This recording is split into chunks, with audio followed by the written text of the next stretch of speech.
Well, good morning. I'm Kimberly Van Dyke, Planning and Community Revitalization Director for the City of Wilson. Most of you probably know me.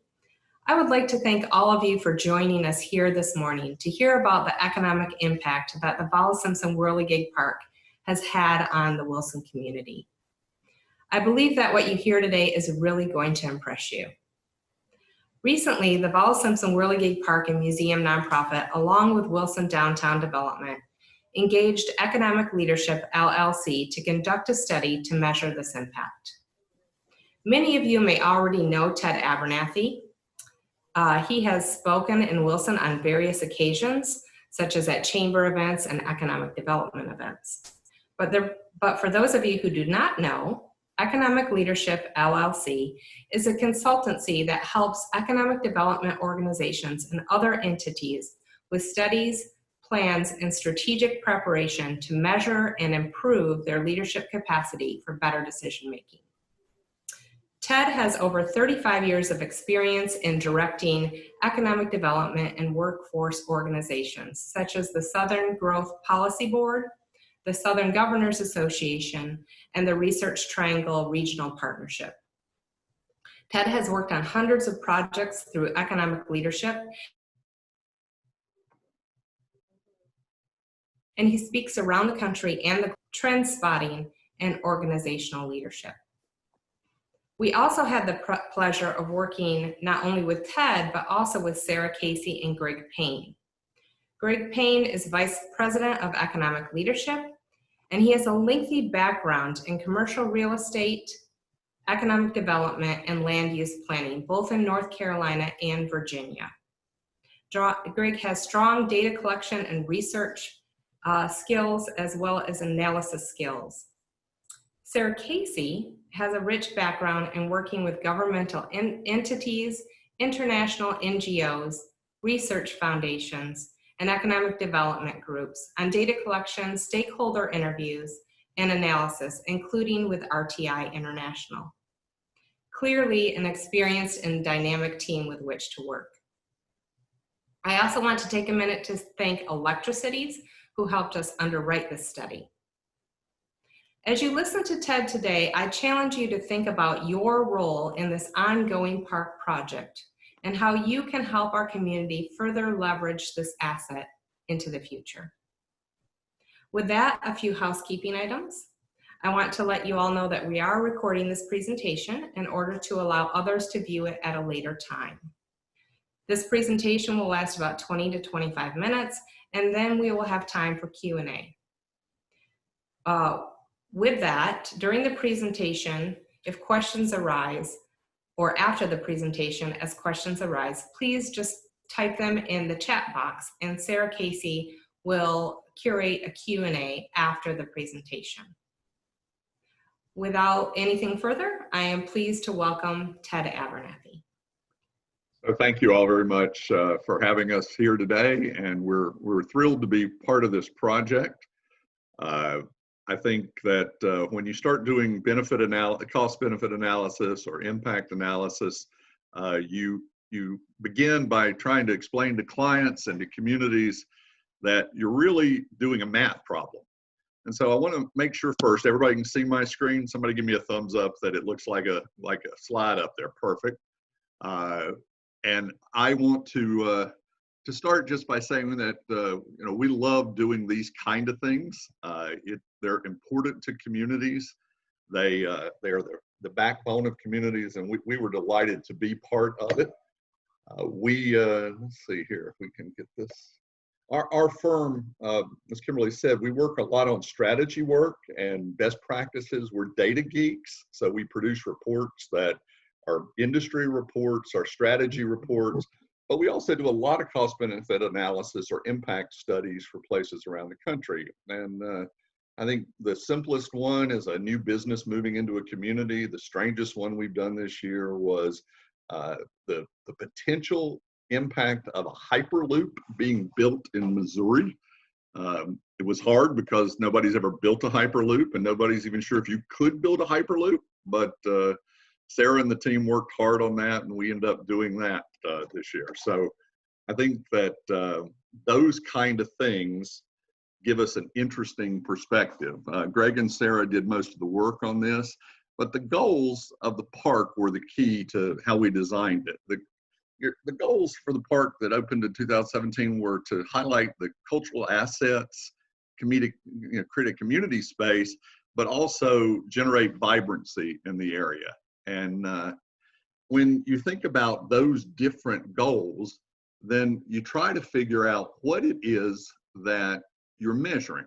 And so if you think about cost benefit, if you're doing a benefit analysis or an impact analysis, you're trying to measure what the community gets out of it. So we did a lot of research early on the idea of what parks do for communities. And the Trust for Public Land has done a lot of research in the past, and we took our design from them. We thought that they had done more about this and that design worked. We did not consider in this the other things that parks are great for. We didn't consider the health benefits or the environmental benefits. This was about what are the economic benefits and the community benefits. So just watching for a minute, this is a math formula. This is the way you think about an impact, and so I'm going to explain this to you because people traditionally don't trust impact studies. They think there's some magic behind a curtain, and we didn't do that. We put everything in the report, all the assumptions. So we start with what are the economic benefits, and we look specifically at the benefits from the operations of the park, the tourism that's generated from the park and museum, and then what impacts it had on property values. And we look specifically at jobs, earnings, sales, and tax revenue. We did not include things that would already have been in the community. So if you're already living in Wilson and you come to the park and you spend some money, we don't count that because you have a certain amount of disposable income and we assume you're going to spend it somewhere. You're going to spend it at a movie theater if they happen to be open, or you're going to spend it somewhere else. So that wasn't there. And we didn't try to capture what we call recapture. So if someone was leaving the community and spending money on something else, but we caused them to come back into the community, we didn't capture that. I think the bottom line is that this was very conservative, and we tried to do that at every point along the way. The other part, and the part I'll finish with, is the community impacts, what the direct value of having such a park is to a resident, and also what the values are for community cohesiveness. So when you're doing economic impact, you're doing things like measuring the initial expenditure, so the staff of the park or the money you spend maintenance in the park, but then you're measuring the direct, the indirect, and the induced impact. So I want you to think with me for a minute about a manufacturer in a community that sells a product and then pays their employee. So you know that the employee's wages are part of the impact of having that business, but then that employee goes out after work that day and has dinner and tips the waitress. Well, the restaurant ends up with an impact. The waitress ends up with an impact. And when the waitress takes her tip and pays for her dry cleaning, that ends up with an impact. None of those things would be possible without the original instigator. And so we measure an initial, direct, indirect, and induced. And I'm going to show you the formulas of those so that all of you feel comfortable about that. Now we use an input-output model, and that input-output model measures the total, but it also creates everywhere along the way what the impacts are by industry. And so here are the impact numbers, and they'll be in the report. You can go through them, look at them closely as you see fit along the way. So starting with the impacts of the park, we looked at the operations first, and we looked at the amount that the Park and Museum annual budget is, the City of Wilson's time and resources that they put into the park, and the North Carolina Whirligig, the nonprofit's operation. You end up with the numbers that are on the screen. I'm not going to read you every number, but you end up with sales, earnings, and total jobs of 5 that are associated just with the operations of the park. But the major impact comes from the tourism generated in the park. It comes from people from the outside coming in. Now, we might argue that the value to local residents is even more important, but when you're just measuring dollars, the tourism numbers ends up being near the top. So we started looking at how many people show up in the park. And we had 3 different types of people: people who show up for events, people who show up for tours, and then people who just show up, who are coming through the park. Just as a point, we excluded all the school field trips, which generate a lot of benefit and a lot of people going through the park. But school field trips tend to bring their lunch and they don't typically have much impact. So being conservative again, we left that out. We measured the visitors to the park, and I'll talk about that in a minute. Just also remember that that's one of the hardest things for us to understand. Park, it doesn't have a gate, so everybody doesn't punch something when they walk in. You can walk in from any part of the park. You can mosey across the street, sit on a bench, be in the park for a few minutes, leave, and trying to understand that's pretty hard. We went through a lot of things, and I'll explain it to you. But the estimates are that visitors are going up, an average of 82 in 2018, of 90 a day in 2019. We did that by doing a bunch of survey work. Over the course of 2019, 429 groups of visitors were interviewed, most of those by the people sponsoring this. We went out a couple times and looked at the park also and talked to people, and we gathered that type of information. We then started using the information that they gave us to figure out how many of them were there from events, how many of them from tours, and how many were just walking in.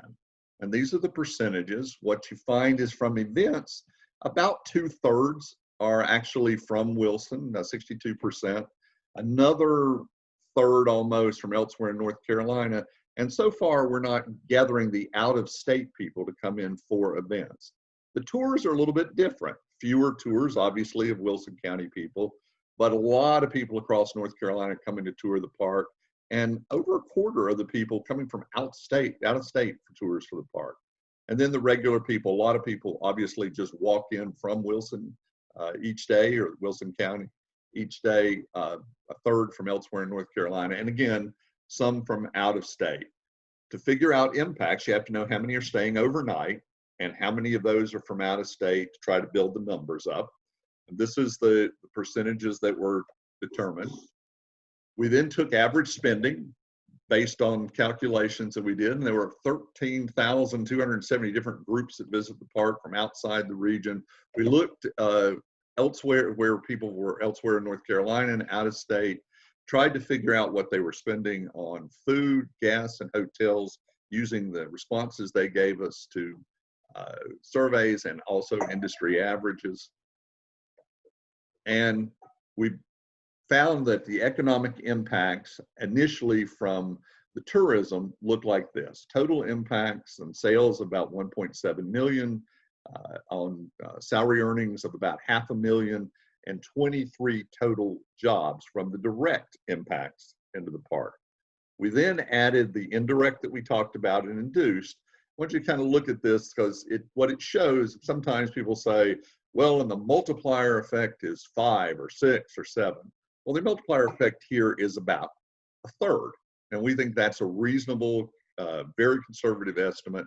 So you end up with the total tourism impacts being earnings of about $750,000 and the results of 28 net jobs to the community. The second part of the analysis looked at real estate, and we use the study area that's on the left here. It's about 340 parcels that are proximate to the park itself. It's square around the park. We also looked at the municipal service district, but that wasn't the study area for us, because the service districts, there are parts of downtown that are very close to the park that aren't in the service district. We wanted to make sure that we covered that. We looked at the total value in 2009, right before the park was announced, and the total value last year. What we found is the service district overall grew by 16% during that period of time. The park study area, those parcels, those 340 parcels that are closest to the park itself, grew by 36%. Now, we then looked at the park itself, 36% gain, and we looked at all the properties within Wilson. And overall, there's actually been just a flatness for property values. It's actually a decline of less than 1%. But while the places closest to the park grew the most, the rest were flat.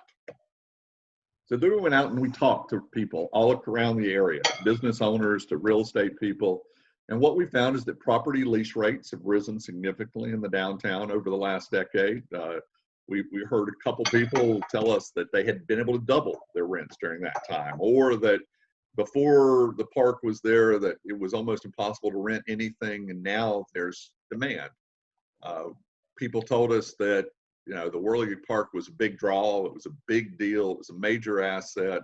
That the investments made in the park and the other private investments that have been made downtown had a huge impact on the activity for all the businesses and created a destination. We also heard that these large projects build confidence that downtown is a place to invest. They continue to have a compounding effect. And one property owner said, they always knew Wilson was beautiful, had a beautiful downtown, it was affordable, but they wouldn't have done their project if it hadn't been for the park. So I want to just step back and talk just off the project just for a second. Both Greg and I were in downtown Durham in the 90s working, and there were a lot of people who didn't think American tobacco was worth investing in. They didn't think the first downtown park, the baseball park, was worth investing in. The city and the county chose to do that, and that's what American tobacco looks like now. Several $100 million worth of private investment. This is close to my heart on these public investments because I started my career 40 years ago in downtown Baltimore. And the Inner Harbor in downtown Baltimore, before the cities decided to start investing, looked like this. And then afterwards began to look like that. These private investments have a history around the country of coming into a community, anchoring what then becomes a lot of private investment. So throughout our career, I think we've seen a lot of that on what it is that investments in a downtown park, whether it's arts and as a silver bean in downtown Chicago or something else, these kind of things, you can see examples all over the country of what the catalytic effect are on a community. We talked to more people. They think the park events have even called locals come back to downtown and revisit. They think it's positive momentum. And when we talked to the real estate community, they said every tenant who's looking at downtown, the park's part of that conversation. I want to be near it. I'd like to be as close as I can to what's around it. So there's no doubt in our mind that overall the momentum in downtown is at least partially contributable to the park. The study area around the park, again, 340 properties. The real estate valuation is 67 million. 7.7. At current tax rate, that's about $884,000 to the city and county annually. That doesn't include the municipal service district. The park has increased much faster, and we think that's probably the big takeaway from this. Even the service district has only gone up 16%. The park value around it has gone up 36%.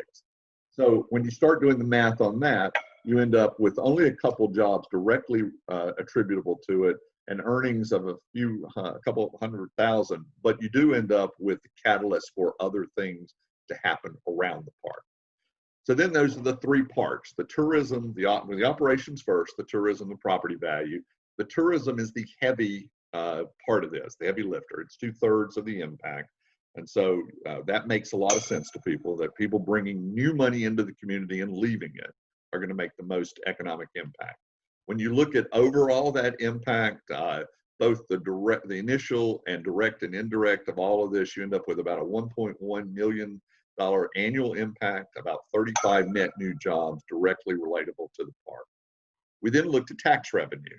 We looked at revenue based in North Carolina and the county and the city, and we tried to add that up with property tax, sales tax, the occupancy, gas. You come up with a total of about $350,000 attributable to the park on an annual basis, $100,000 to the city, $172,000 to the county because of the occupancy tax and the sales tax. And then North Carolina also gets about $74,000. I put a disclaimer at the bottom, very conservative. We'd used a formula to figure out what really was taxable income on earnings, so that we took out some things. So I think that these numbers, if anything, are a little bit low. So our conclusions on the economic development side is we generate a lot of new activity, 68% of the overall impact from tourism, about 86 people a day, 41 from outside the area. So the park seems to be a pretty good balance of people who are in the community and people outside the community. The visitor spending is very different depending on how they come, where they come from. But depending on that, somewhere between $60 to $420 a day. The higher incomes, obviously, they spend the night. They do that time, eat 3 meals there when they're from out of town.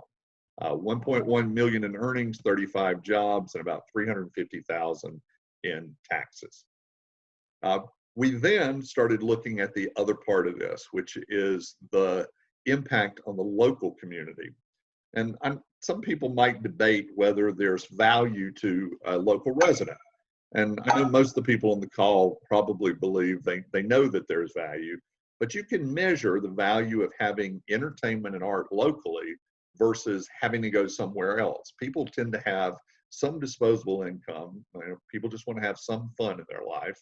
And so while not all the activities of the park would need to be purchased, so you can't measure that, and there might be other ways to get free fun, this is one of the ways that people would measure that. And so we looked at the direct usage overall of what residents get versus if they had to do something else, about $1 million a year in direct usage value also.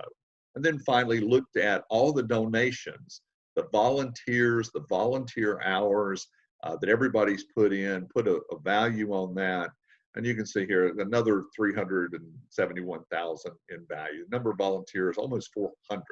So the park is really a part of the local community, and that social capital that these type of projects build are really important to the long-term health of any community. Some conclusions. We know that it has tangible benefits to community members who are engaged and use it. The local benefits from visitations about $1 million, and the annual benefits of that cohesion about 371,000 annually.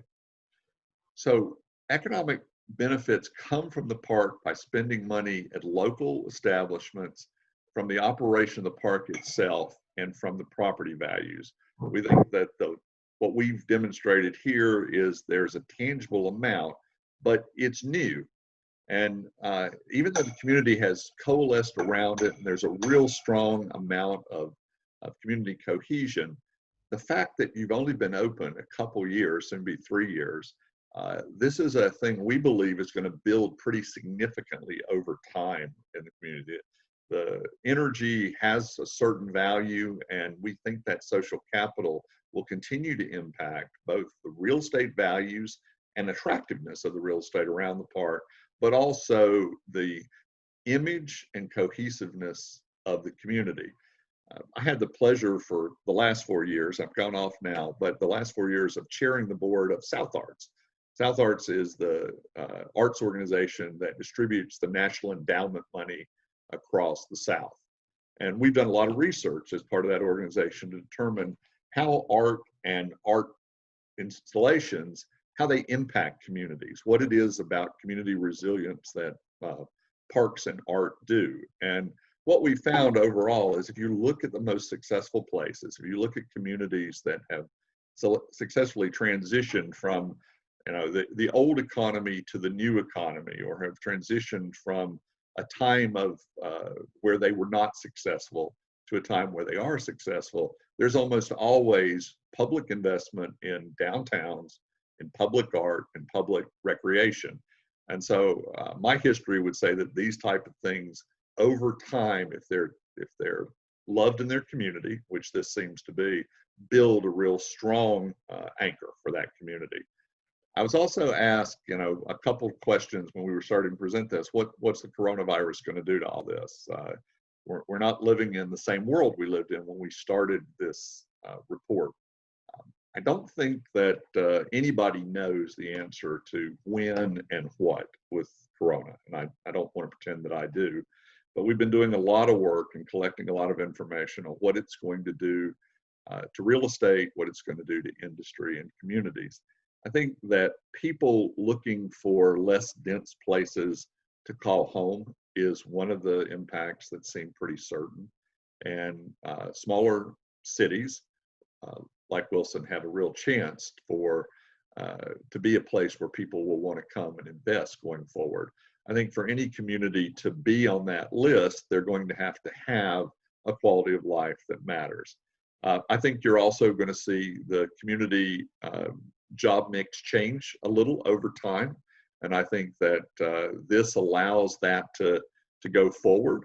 And so I think that the coronavirus, when we all start coming out, outdoor activities in the interim will have a real place. People are learning to enjoy the outdoor a little more. And I think just as a personal aside, I think people are learning how precious the things that make us happy in life are. And I think that's going to make a big difference. For me, the final thoughts are thank you to Wilson and to the park as for letting us be part of this, for letting us come see it and spend time in it and enjoy it, and something that we're going to go back to often. And I look forward to the questions and answers. And I'm going to depend on my colleagues, Sarah and Greg, to help answer some of them as we go forward. And I'm going to. I'd like to take just a minute to say a few things. Sure. I probably know all of you. I'm Jeff Bell. I'm the executive director of the Vollis Simpson Whirligig Park, and I'd like to thank Ted and his team at Economic Leadership, including Sarah and Greg, for all of their hard work. We are obviously very excited about the results of this presentation and the findings of the report. In addition to protecting the works of celebrated folk artist Vollis Simpson, our mission includes spurring economic development here in downtown Wilson, also creating a community gathering space and being a major tourist attraction for the region. And we feel that this report shows the significant impact we've had in those areas. I'd like to take just a minute to thank everyone who made the park a reality. Our current and past board members have been so dedicated to this work, and we've received tremendous support locally, statewide, and nationally from individuals, businesses, and organizations to make this whole thing a reality. Across the country, the park is considered a successful example of creative placemaking. We even know that some professors are now teaching about the park in creative placemaking courses in colleges, which is very exciting. As you know, we raise all the money to maintain the whirligigs in the park and to ensure them. We oversee all the programming in the park, and we're excited to add a new considerable piece of the puzzle when we open our museum space here in Whirligig Station. That's where I'm located now. Later this year, we'll be able to tell people more about Vollis Simpson, about all of our conservation efforts, and we'll introduce new learning opportunities for students and families. As you can imagine, as you can see, we've had a significant impact on our community, and you would think that we would be robustly financially supported, but I'm afraid that's not the case. We absolutely need your continued support for our organization. It's critical for the success of the park and for our continued impact on the economics of Wilson County and our region. I think I'd like to again thank everyone for joining us here today. As Kimberly said in the beginning, we'll have links to the recording of this session. I hope you'll share it with others. We're also going to be making printed copies of the full report and sending that out. So I look forward to y'all getting a chance to see that. I'm going to turn it over to Sarah Casey now. She's going to oversee the question and answer. So please type in your questions if you have some for Ted and Sarah. Thank you again. Thanks, Jeff.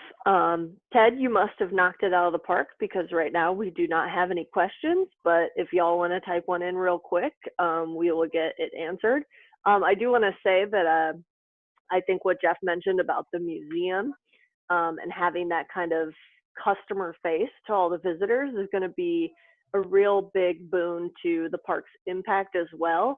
You could kind of tell when we were out surveying people, they were just like, do you know where we can go get a cup of coffee, you know, kind of thing. And I think having that ability to kind of direct, you know, kind of out of region visitors to all the other assets of the community is going to be a really cool park, not only to explain more about the Whirligigs and their artists, but also kind of direct people into the community and kind of give that one-on-one contact is going to be just kind of increase the engagement in Wilson. All right. So, No questions in the chat yet. Sarah, let's, if people don't want to type, if you want to unmute yourself and ask a question, we're happy to do it. Yep. And just unmute yourself, ask the question, and then after you've asked, remute yourself. I think you can all do that with your button if you'd rather ask. Or Greg, if there's anything you'd like to add on the real estate side, feel free to. Kathy Hardison did say she wanted to thank us all for our hard work on this study. Happy to do it. It was, yeah. We love these kind of studies. We spend a lot of our life just doing occupational analysis and economic forecasting. And when you get to go look at Whirligigs, it's a pretty good day.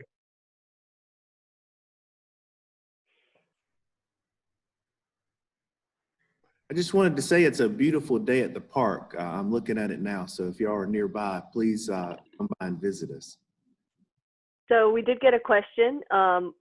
This was from Bree. It said, when did the study kick off and did you wrap it up before COVID hit? And yeah, the answer is we did most of this study in 2019 and we kind of finished it up in early 2020. I think our first draft was done kind of right before COVID and lockdowns really began. So yeah, so we have in the report, I think the City of Wilson and the museum will be releasing that report, and we added an addendum to that report to kind of discuss what the impacts would be.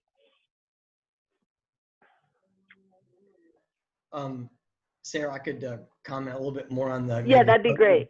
COVID-related, real estate impacts. I think for Wilson and the park, there's a couple, negatives about the COVID situation and a couple positives. The negatives are obviously that the type of properties can be negatively impacted around the country.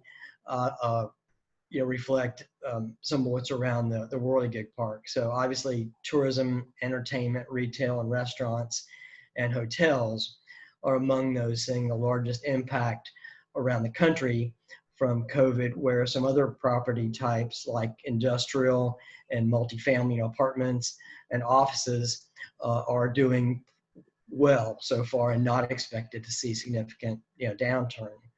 The other part of it is being a longtime commercial real estate broker in the Triangle is that we had this theory that I think has been true, is that during an economic recession, the outer parts of the Triangle can suffer more short term as investors pull back and only invest in the most proven market. So they're more likely to get a loan or do a project in Wake County, but not where I live in Mebane or in Wilson as much.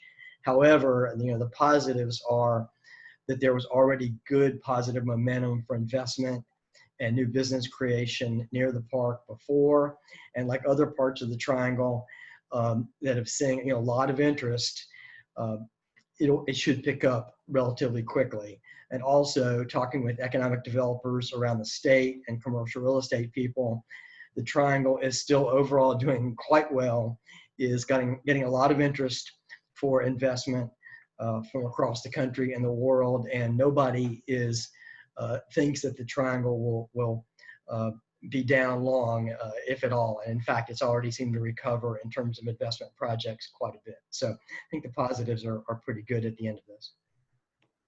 I'll just add that I think we've talked to some people east of the Triangle recently in planning departments, and activity has stayed fairly brisk through this, more so I think than people thought. So it is very localized in its impact, more so than we would have thought, the deep impacts.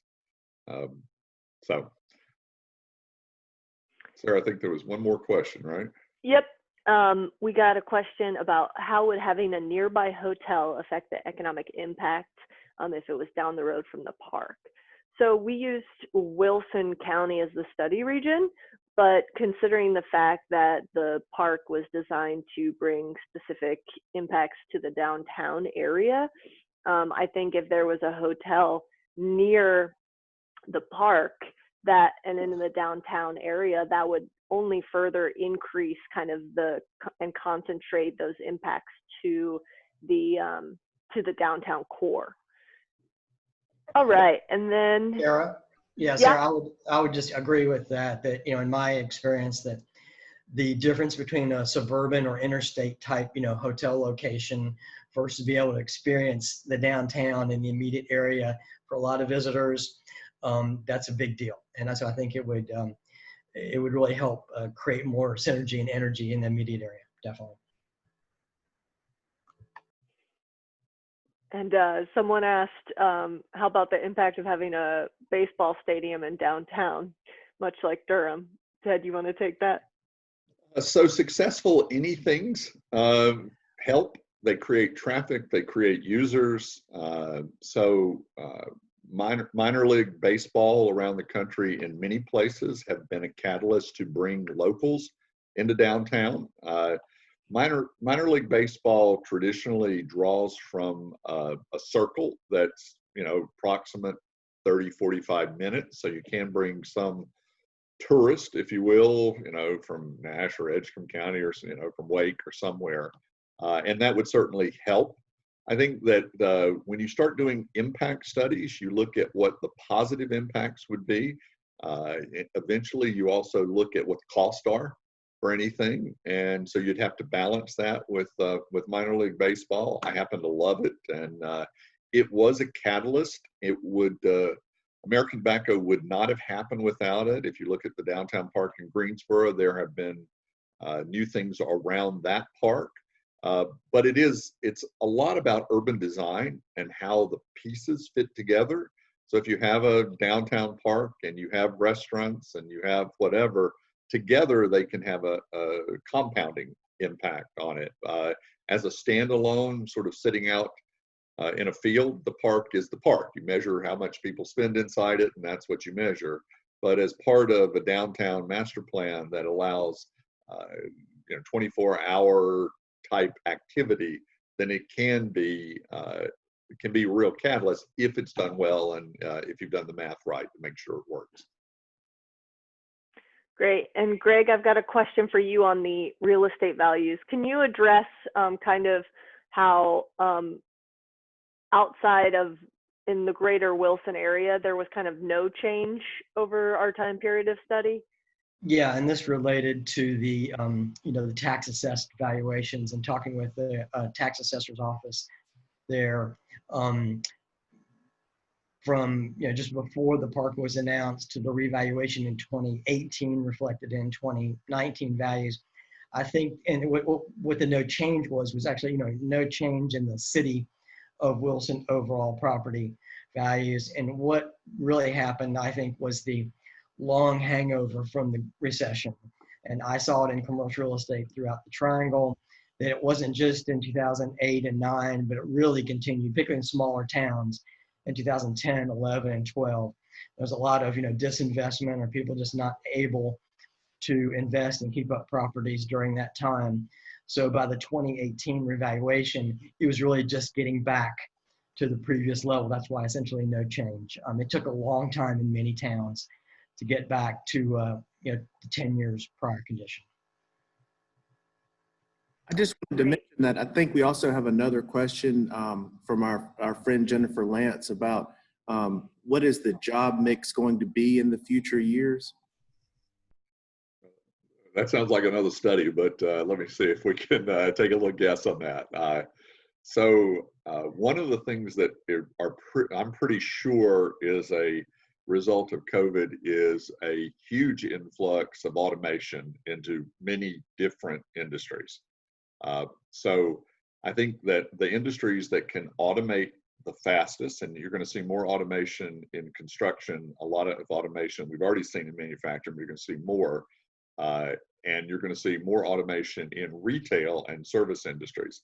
That said, Jennifer, you know, the growth, you're still going to see growth in healthcare as long as us baby boomers continue to age and want to live forever. We've been looking at occupational things, and you're going to see overall occupational jumps for nursing. You're going to see it for logistics. I think that there's going to be some manufacturing gains in the short run as we reshore and shorten our supply chains. So I think all of those are going to be there. But a broader answer to the question is, what are the broad skills that people are going to need? And the only one that is you know, a given is non-routine cognitive. I know that sounds sort of geeky, but the skills that a human can do that they don't have to do over and over, that require them to think and make judgment choices and evaluate what's around them. And so that's the real value of the human in the equation. And so non-routine means that people who are adaptable and can think and can be part of an ecosystem around them, and cognitive. So when you think about the occupations, think about when you look at occupations, you look at the ones that are most likely to be automated, and then the other ones, and it's those other ones that are going to be the faster growers over a period of time. But you know, I would look industry by industry and then occupation by occupation and try to gauge that. Sorry, you asked a question. We do a lot of work in.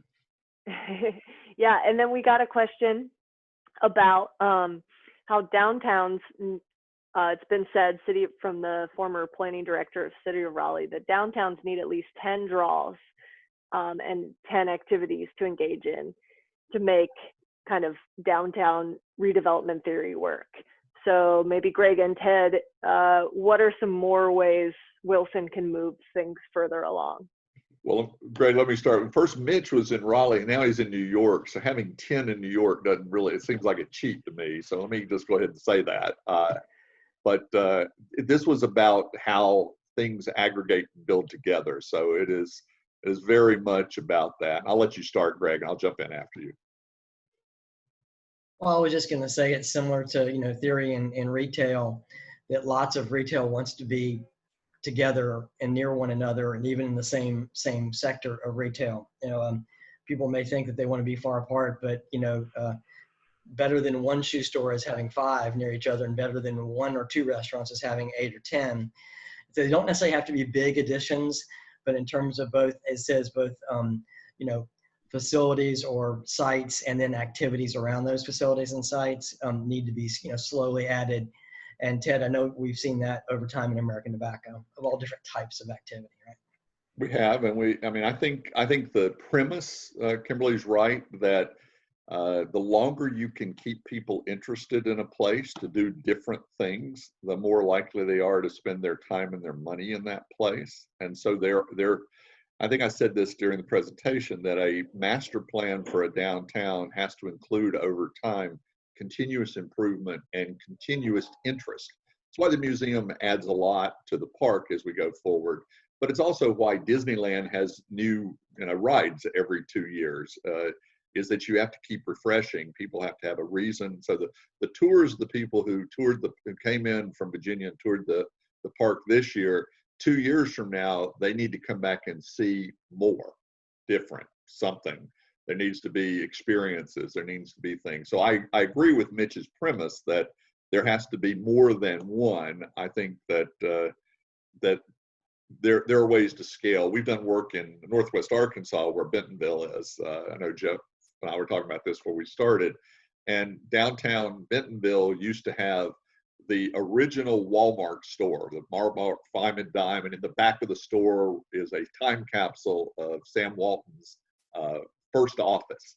And that was what was there. And there was a square out front, and people would come and they'd peek, and that would be it. And eventually they started building some other pieces. They built an outdoor recreation piece in their downtown. They built a museum and hotel at 21C. They built little pieces along the way. And as the pieces started coming together, then they fed on themselves. And so I agree completely that you're not done, but unless unless your first anchor, unless the park is successful, then the rest of this doesn't happen. So what helped catalyze Durham was the fact that the ball team was actually good and was one of the top 10 teams in the country for people to come see. If they'd built a ballpark and nobody came, then you wouldn't have had the other things happen. So there are things that need to take place in that. There are a lot of places around the country that have made investments that have been very successful. There are some places that have made investments that didn't work. Studying those and making sure you do it right is the key.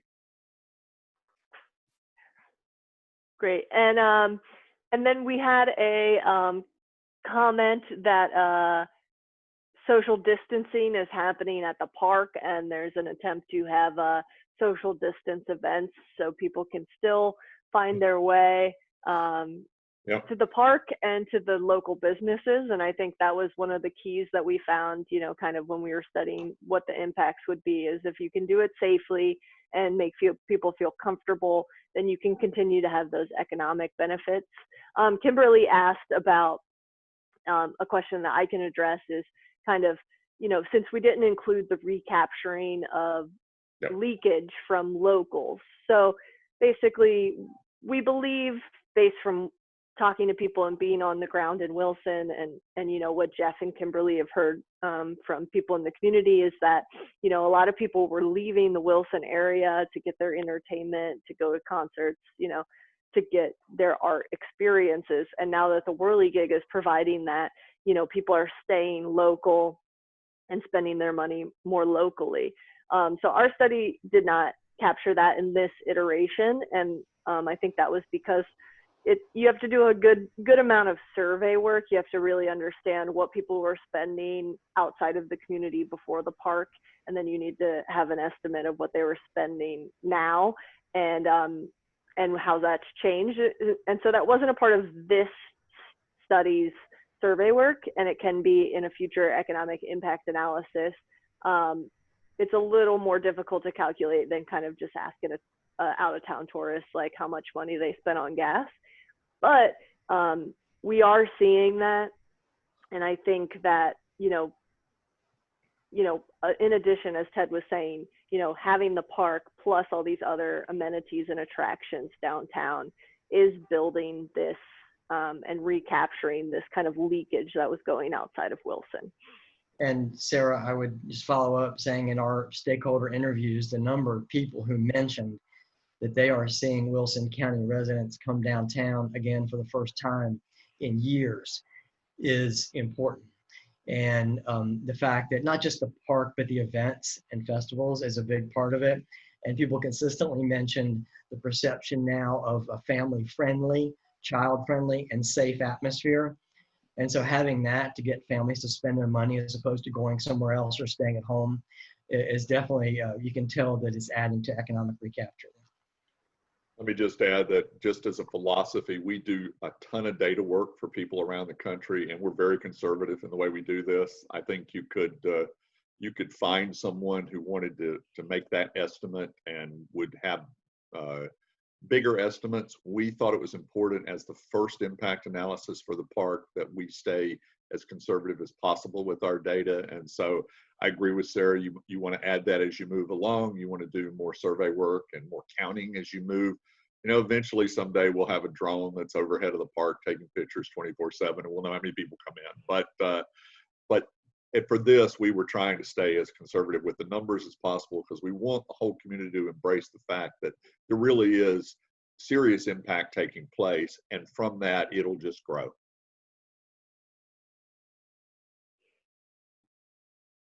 Great. Okay. Unless anyone wants to unmute and ask a question that's on their heart, I think that's it for the Q&A portion. So who are we turning it back over to? I believe Kimberly, right? I think that's me. There you go. All right. Well, Again, I want to thank Economic Leadership for working with us on this study. I want to thank Electricities for helping us fund this study. And I want to thank all of you for taking some time out of your morning to join us in this, what is becoming a more and more normal fashion. We wish we could be in person, but that will come in due time. We hope that you learned a lot and that you really have a greater appreciation for the benefits that this park is bringing to the entire county.